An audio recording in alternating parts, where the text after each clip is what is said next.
This wealth gap is larger in India than in Pakistan or Bangladesh. The top 1% of Indians are 4.3 times richer than the bottom 50%, while the top 1% of Pakistanis are 2.9 times richer than the bottom 50%, and the top 1% of Bangladeshis are 2.6 times richer than the bottom 50%. The wealth gap between India, Pakistan, and Bangladesh is significant. In 2020, the top 1% of Indians held 33.1% of the country's wealth, while the bottom 50% held just 7.7%. In Pakistan, the top 1% held 27.7% of the wealth, while the bottom 50% held just 9.3%. And in Bangladesh, the top 1% held 23.2% of the wealth, while the bottom 50% held just 8.7%. In terms of who has lifted more people out of poverty on a per capita basis, India has lifted the most people out of poverty since 1947.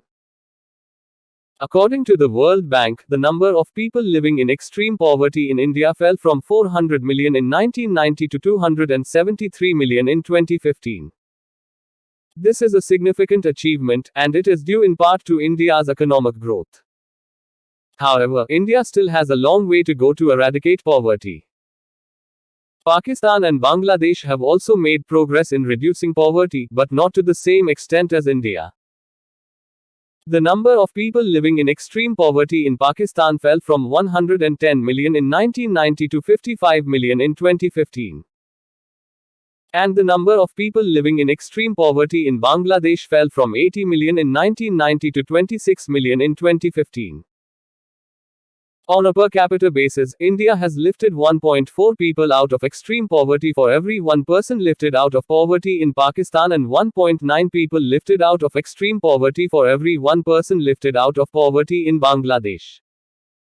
It is difficult to say definitively which country has lifted the most people out of poverty since 1970, 1990, and 2000. However, it is clear that India has made the most progress in reducing poverty over the long term, both in terms of the total number of people lifted out of poverty and on a per capita basis.